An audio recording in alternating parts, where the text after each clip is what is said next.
I was very much an entrepreneurial mind and a tinkerer. I liked trying to fix things or make things. And so I thought to myself, oh, if I can't buy one, I'll try to make one. And then I started building to some degree while I was in high school. I was working with my friend. We were both in New Jersey, Mm-hmm. and we were working together to create prototypes essentially. And then Okay. when I was a freshman in college, I was doing very well, but I wasn't enjoying what I was studying. I was studying pre-veterinary medicine and with Oh, an wow. equine lens. This is Built by Grit, where we celebrate hard work, courage, and the people who never give up. Real journeys, real lessons, real grit. Let's get started. I'm your host, Deepa. Rebecca, welcome to the show. Thank you. It's good to be here. Absolutely. You being a handpan instrument player and a maker, how did your journey begin? My journey began in, I think, a way that most people experienced early on, which was through videos online.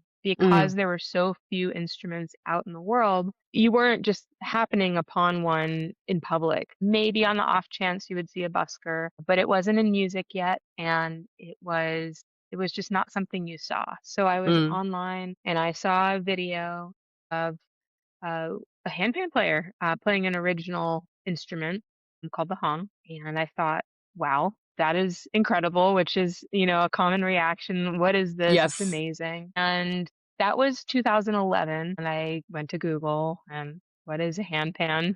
And how do I get one? And what does it cost? And that early on, there were only a few people in the world making them, less than 10, probably, possibly less than five, Mm, or somewhere just around five, varying qualities. And so I thought to myself, wow, I don't know how I'm going to get one. There are so few people making them.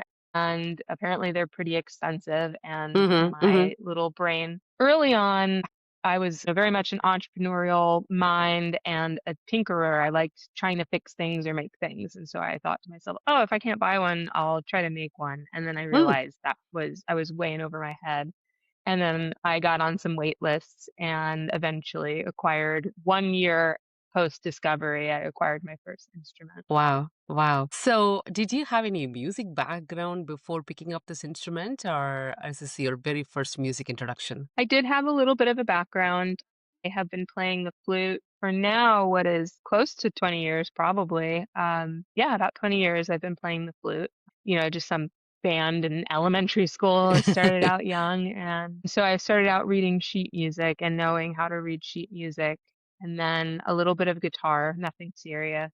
I hmm wouldn't consider my flute playing serious either, but I was knowledgeable on scales and reading music and, some grasp of melodic structure and rhythm. Sure. Yeah. And then, so flute player, a little bit of guitar, and then handpan was kind of the next main thing that I invested some real time into. Got it. Got it. So, when you first got the instrument, how did you go about learning this new instrument? Because it's completely new, and you probably didn't have like this huge community that we have currently these days. At that time, I'm guessing. I could be wrong. How did you go about learning Yeah. this? Yeah. So there was this really great, but kind of outdated, by today's standards, outdated platform called handpan.org, which has recently been resurrected, if you will, Okay.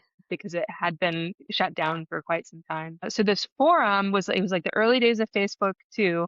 And so I'm just starting to get this experience of connecting with community on these online platforms. And I went to this forum and it was organized by different instruments, and you could have this little profile that, stated where you live.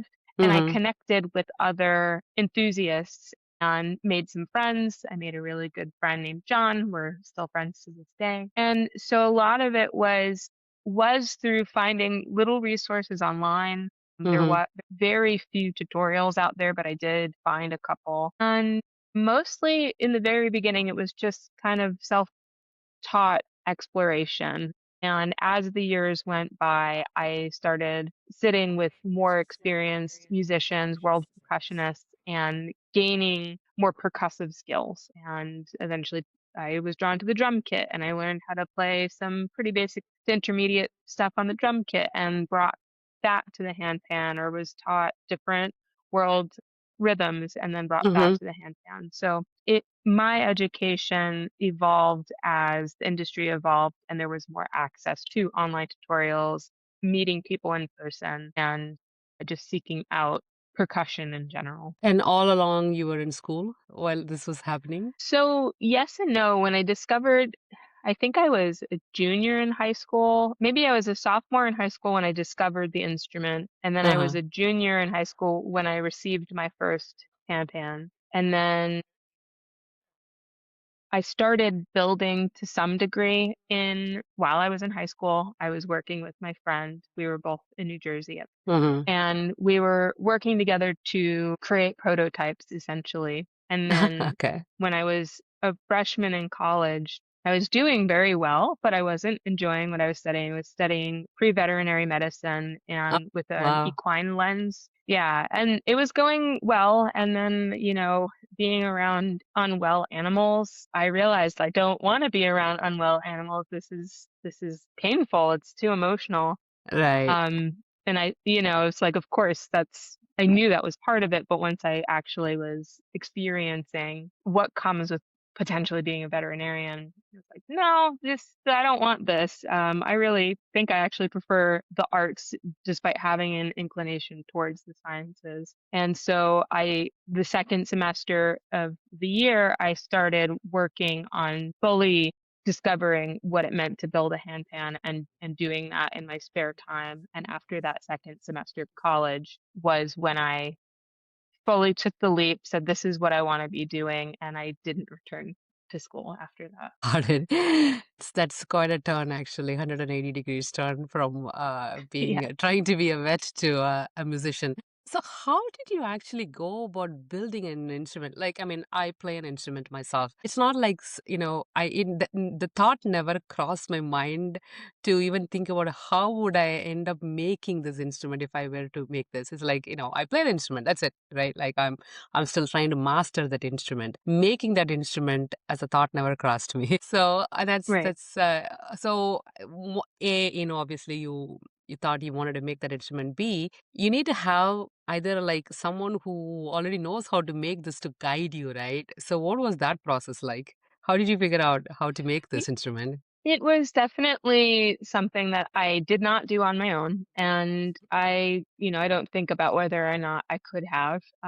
I don't know that I would have because I didn't necessarily have the resources, but my good friend Right. John, who is similar in age to me, he happened to have more space and the ability to acquire some of the essential, most basic things that one would need to get started. Hmm. And we met through that forum, that handpan.org forum, and we were just a bunch of teenagers. There was this big question of like, no, you don't meet people that in person that you've met on the internet. But the world was just starting to change at that point where Facebook created legitimacy to who people were, and he put together this little event called Handpan Jersey and invited some people out that were interested in handpans. And I brought a friend, and it was very safe and very legitimate. And so it's like, this person's really cool.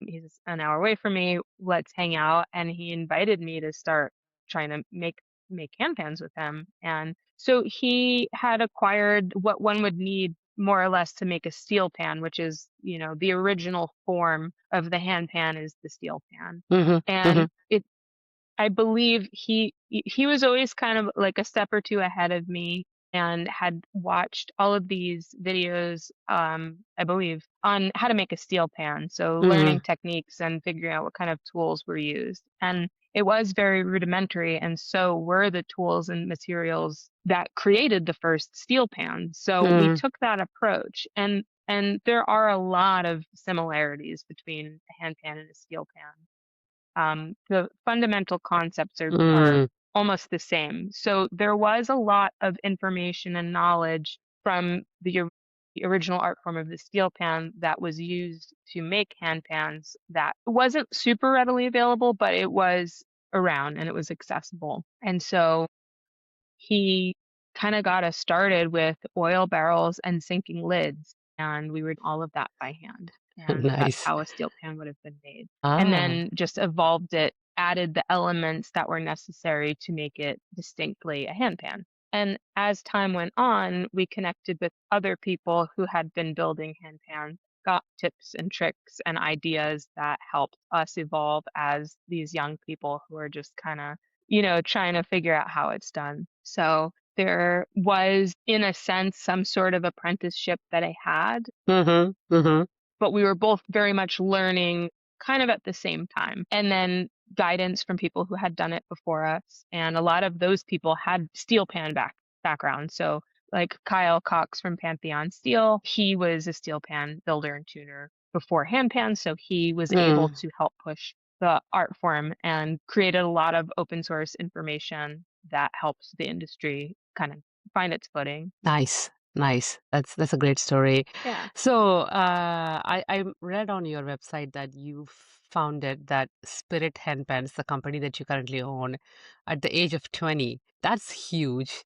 How did that feel? Was it exciting, terrifying, both at the same time? What was your emotions like at that time? Yeah. Well, thank you for that recognition. I think looking back on it now, like, wow, 20 is really young to just move away Yes. from home and start a business and Right. also contribute to the pioneering of a new art form. And when it was happening, when I had made the decision, I was working with John for his business for, up until that point. So a year and a half or so.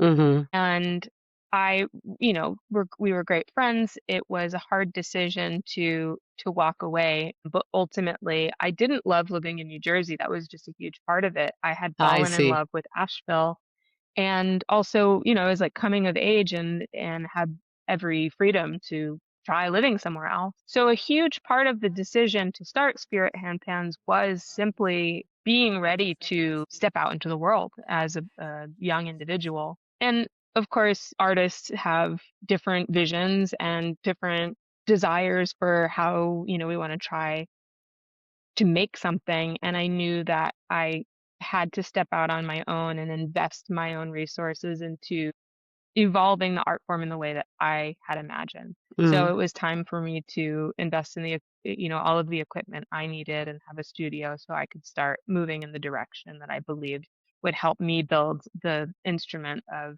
like my mind and the sound that I was after. So I think there was a ton of excitement. There was also a lot of emotion around leaving, my childhood, essentially moving away from home, Right. the big decision of not continuing college. College, yeah. Yeah. And, leaving everything that was familiar to me for something completely new and not knowing how to run a business, not even necessarily knowing exactly how to start one. So it was youthful excitement that didn't know how hard it was going to be. And then, but it was great to just get started with some shred of, naivety and then be like, okay, well, I'm in it. And all of these hard parts I just have to figure out because I've started. Right. No, that's actually such a wonderful story. How did you end up making that first sale of that handpan? What was that experience like?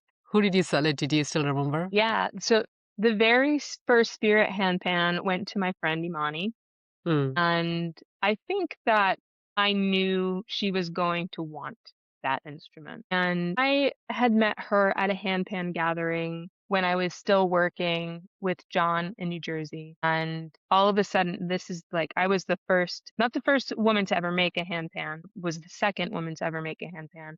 But at the time, I was the only woman publicly building and presenting that to the world.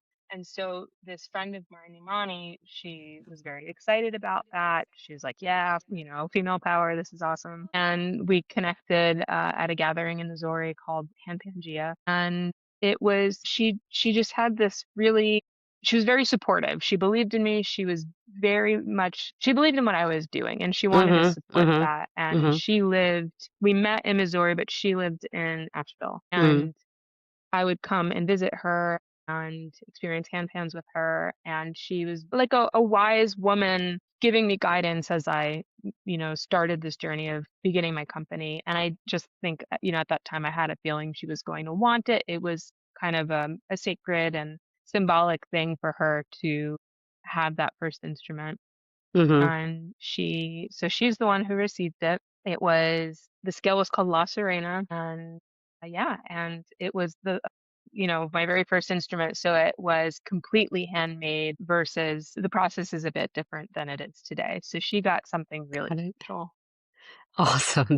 That's great. So, being the second woman among, like probably several other male competitors, I'm guessing, how did that feel like? Did you feel like you had to prove yourself more than others? That's a good question, and my perspective has shifted over time, and now I'm kinda, Mm-hmm. like, understanding the timeline of when I thought what is confusing for me now, but Sure.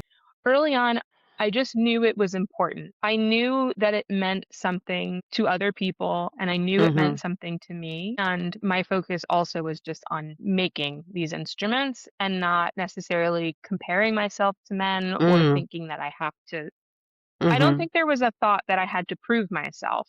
That wasn't really on the table. It was more so just Nice. knowing that this probably means a lot to other women. And for the most part, the men in the industry were also very supportive and excited about it. Mm. It wasn't like other trades where women on site is silly or ridiculous. It was very much celebrated. So you named your company the Spirit Handpans. What's the story behind that? Oh, that one is definitely it's a personal choice. When I was getting into handpans, eight the age of 18 is kind of the mark. I had discovered these instruments earlier than Mm-hmm. 18, but 18 was sort of the mark where, now I'm an adult, I'm entering the world, and I had what I like to call a primary mystical experience where, Mm. something occurred in my life that was life-changing. It was a medical thing, Mm. and it was difficult. And simultaneously, I had started experiencing sound journeys for the first time at Mm. this really awesome place in New Jersey, which at the time for me felt very hard to find a spiritual place in New Jersey that felt authentic. And it was called Soulful Awakenings. And the woman that ran these sessions that played the bowls, they were specifically just crystal bowls. And Mm. she used the typical clear quartz bowls, but she also used those really beautiful alchemy bowls that were made with, semi-precious gemstones. And it was a really awakening experience. Soulful Mm. Awakenings is a good name where Mm. I started to really dive into the realm of my own spirituality. And as I healed from this medical experience of having my thyroid removed, and while all of that was happening, I was learning how to build hand pans and healing from this medical experience and being introduced to people that were on a spiritual path that were using, it was new terminology that I was learning and new concepts and new philosophies.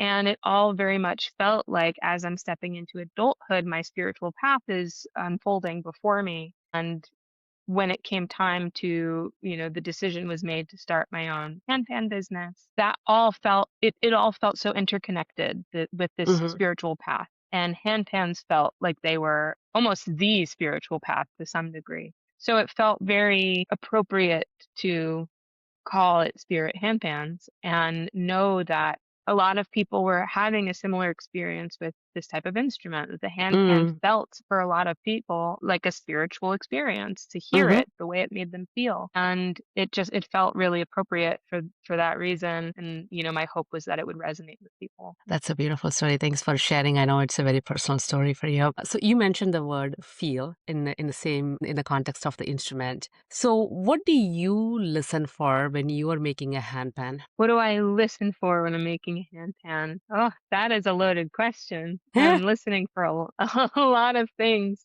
From the technical side of things to also an intuitive side of things. Mhm. Sometimes building so let me start with the technical. So with Sure. on the technical side, what I'm listening for is, very specific tonal quality Mm. when I'm building something. And of course, I'm listening for specific frequencies to make the musical scale and make it in tune and match it up with the tuner on my tuning software. So I am, daily listening for and processing tons of different frequencies, and not just the frequencies that I'm actually trying to tune on Mm. the instrument. If we're making a D center note, that I'm listening for, the D and the octave of D and the fifth of D, which is A.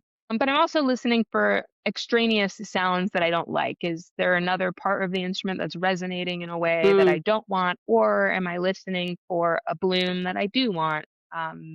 Good interactions between notes. And so those are, some of the technical things that I'm listening for. And on another level, I can't say this is true for every single instrument that I make, but some instruments are, there's a little bit more going on with that build. So sometimes someone will come to me and they're ordering a custom instrument and they have a very specific reason or purpose for wanting this instrument. Some people have experienced heavy grief and they want this instrument to make themselves feel better. Mm. Create we dance around the word healing because that's Mhm. not, a technical or legal term to use for certain things. But some people have individual experiences where they are looking for the instrument to create a positive impact on their emotional landscape, you know, Mhm.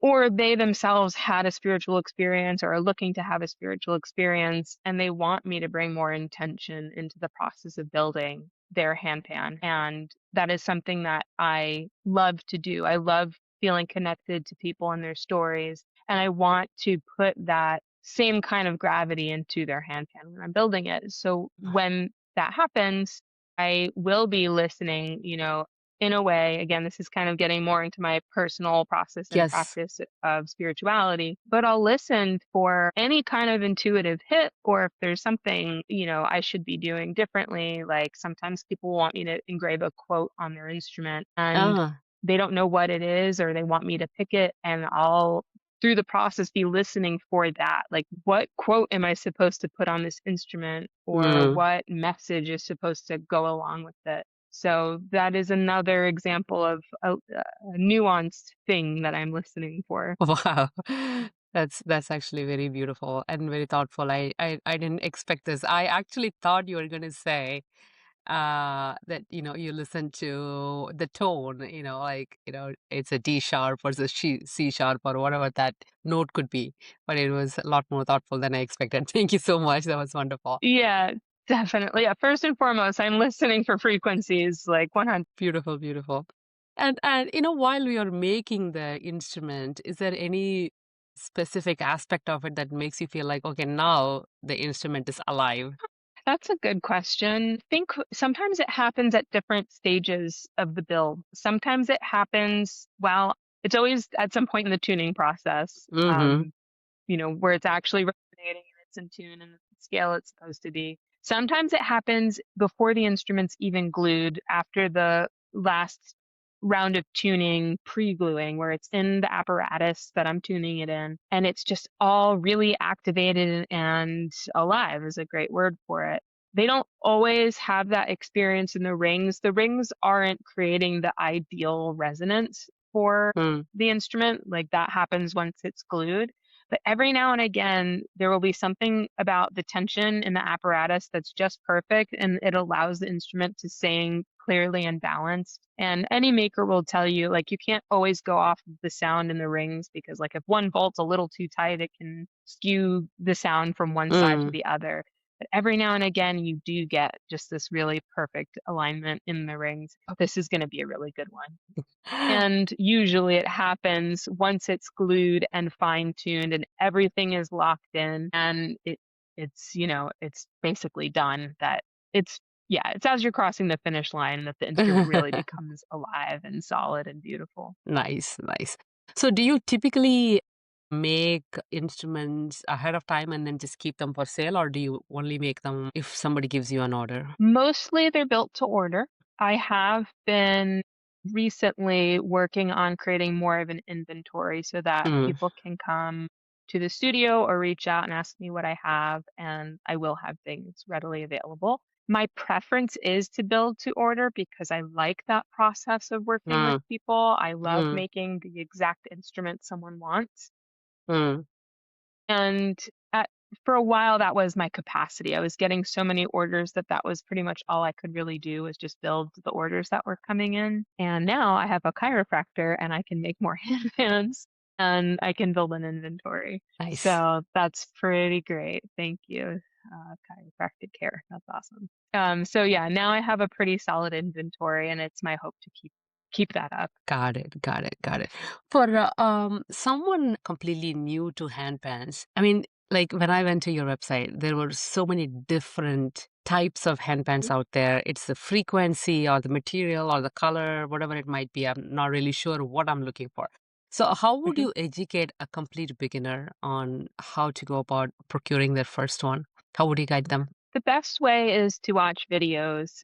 If you don't have the opportunity to be in a room full of handpans of different scales, which there are opportunities for that time to time, handpan gatherings, some people will come to my studio Mm, and see what I have in person. So if you can't try things in person, the next best thing is to watch videos. And I usually direct people to my Instagram page. mm, I mm, don't have as much on YouTube as I would like, but Instagram has a ton of what I make. And I recommend people just pick something that is on, I know it's silly, but sometimes the name of the scale mm, will draw people in. I have one of my favorite models is called Deep Sea, and when people hear that name, they're like, "What is that?" It seems to evoke a really intriguing idea or emotion when I hear that word. So they'll click on the video, and then I encourage them to close their eyes and listen and see if mm, that sound is resonant for them.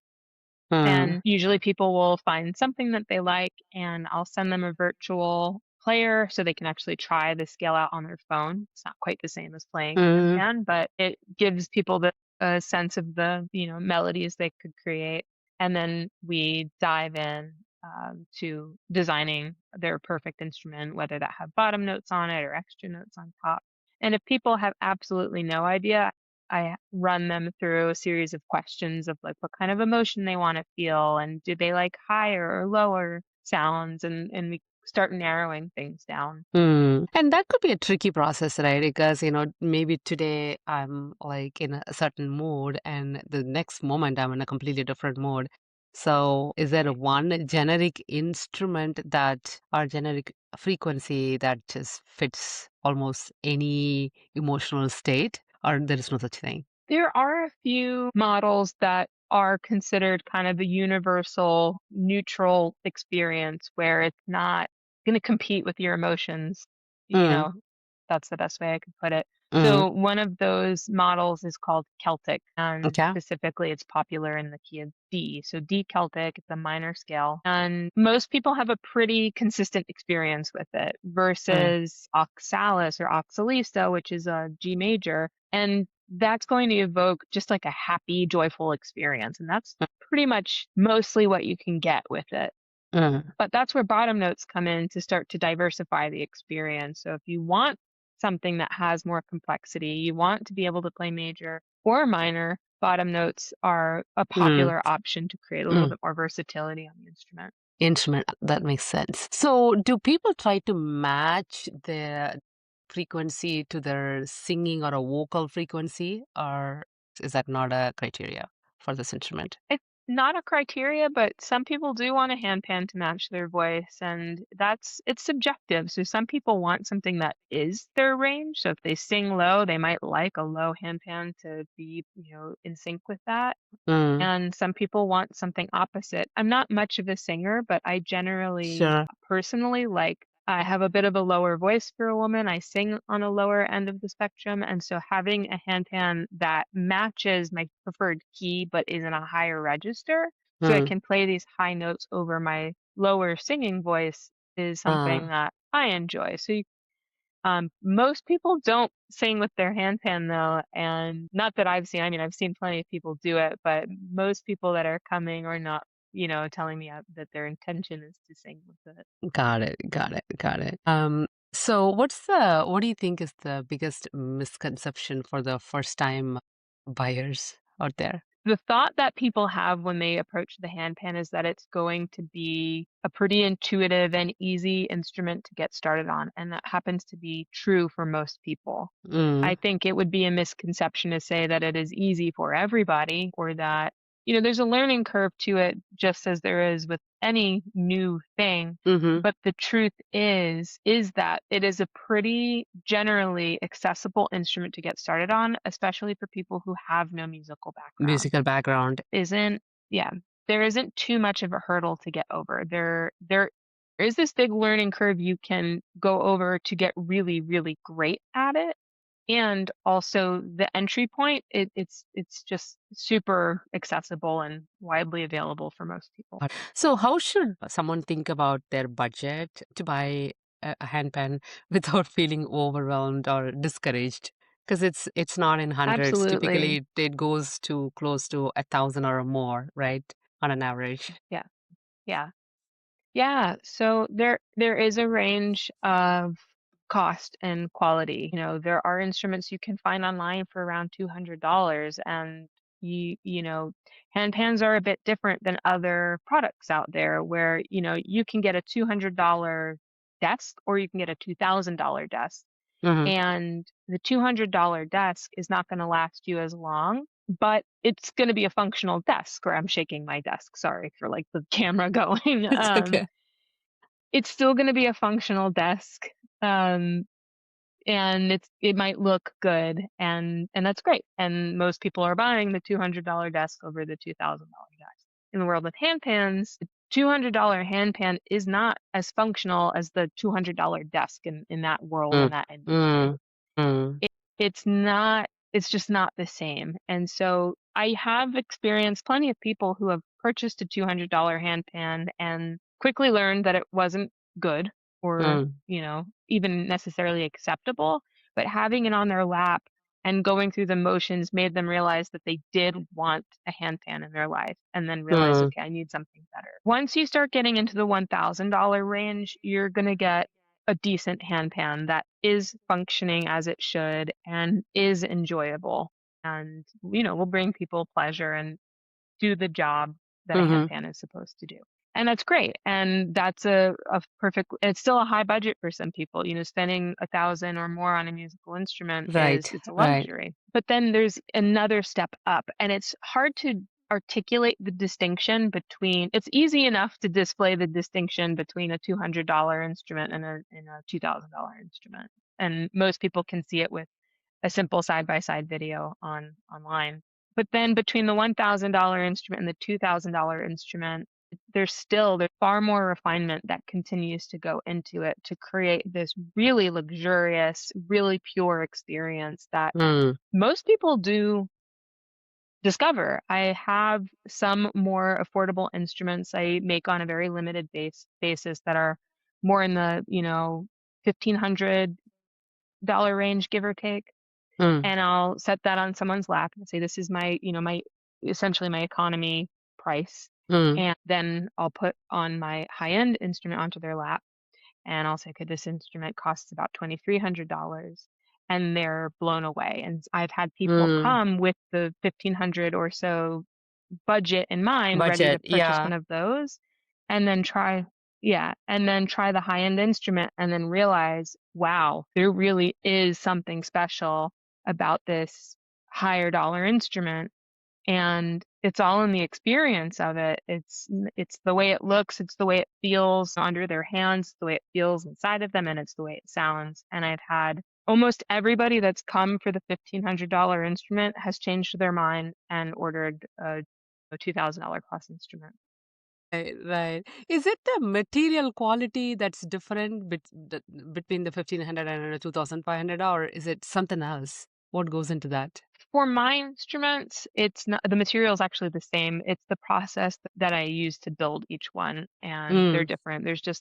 There's more time and refinement spent on the higher got it. end Higher instrument, end and it's also handpans. about, yeah, the scales are different too. So I'm not customizing the lower cost instrument. It's just like if that's what's available, that's what's available. The finish isn't as beautiful. It's still lovely and clean, but it's not as artistic. There are a number of differences, but the base material is the same. So I want to slightly pivot the conversation to financial aspect of this handpan. When you chose this path, how much did financial stability weigh on you? So when I chose what?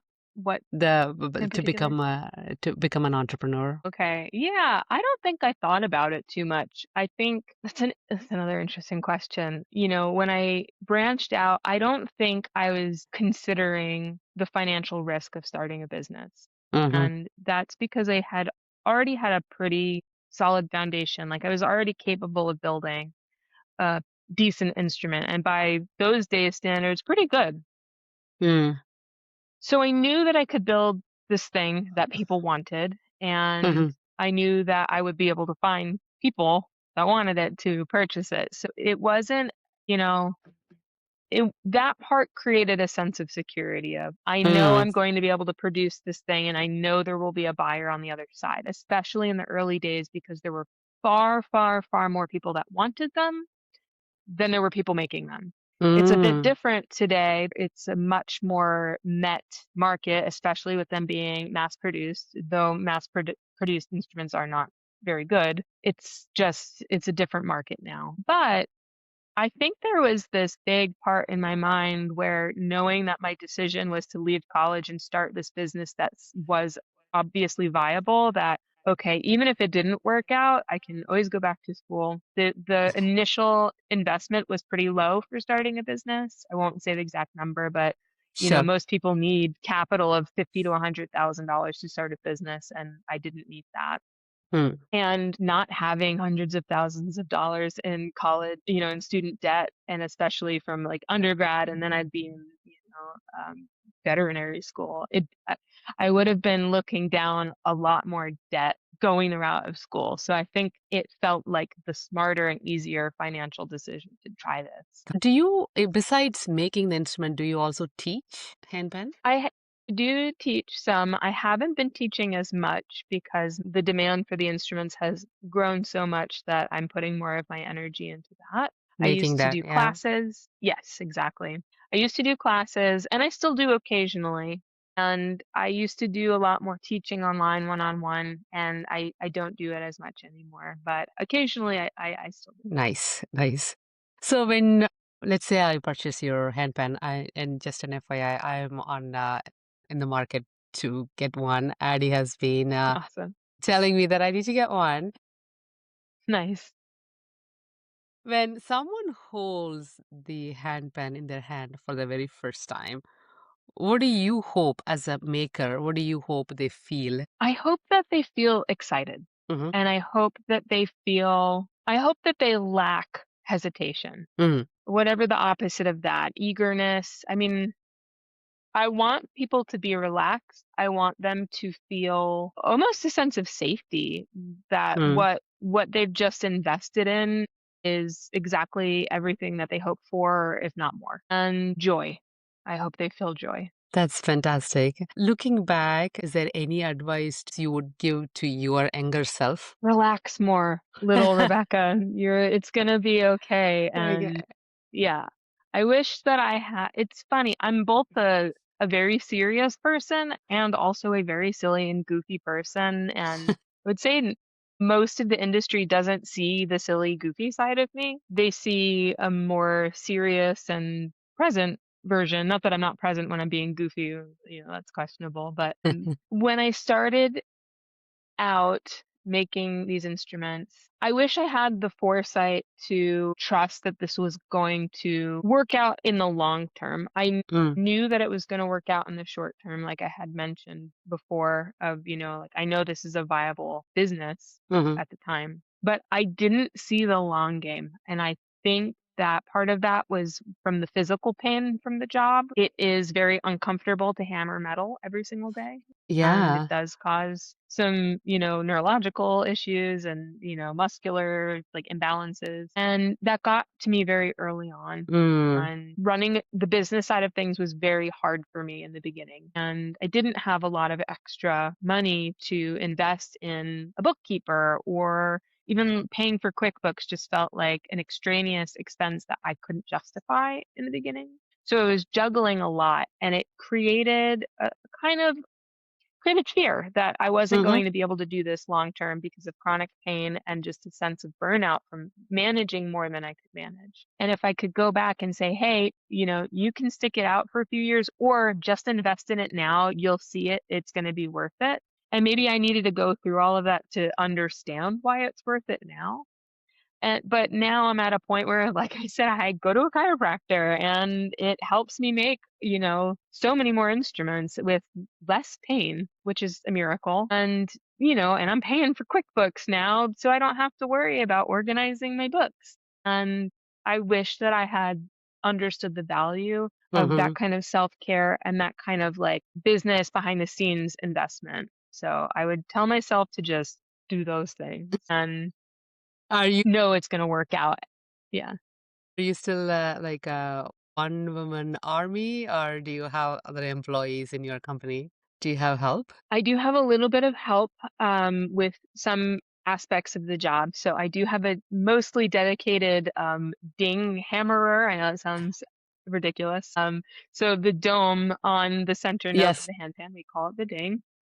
And my partner actually hammers most of them out. I do occasionally hammer those out myself. So that's great because that's just one moment where I'm not gripping a hammer and exerting more physical Mm. force into metal. So that is great. And she also helps me with other aspects of like trim work on the instruments and things like that, some shop maintenance. And I do have help with my website, which is a really big deal. I do some of the website myself, and then I do have someone who is a web designer who can help me with some of the technical things and making it more beautiful and navigable and all that. And that's that's mostly it.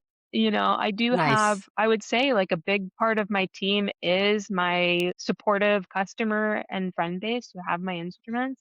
And they're basic, like I don't market because everyone helps me spread the word of, Mhm. building quality instruments. And so I do like to think of my customers as part of my team in that way. I am so grateful for the on the Mhm. ground, spreading the good word that I get. So in that way, it's kind of like it's an army or a village of people helping keep my business alive just by talking about it. No, that's a very, very well put answer. I think you're right. Your customers are essentially doing the marketing for you. You don't have to spend time on it. And then that this Totally. speaks for the quality of the instrument too, right? Yeah. That's fantastic.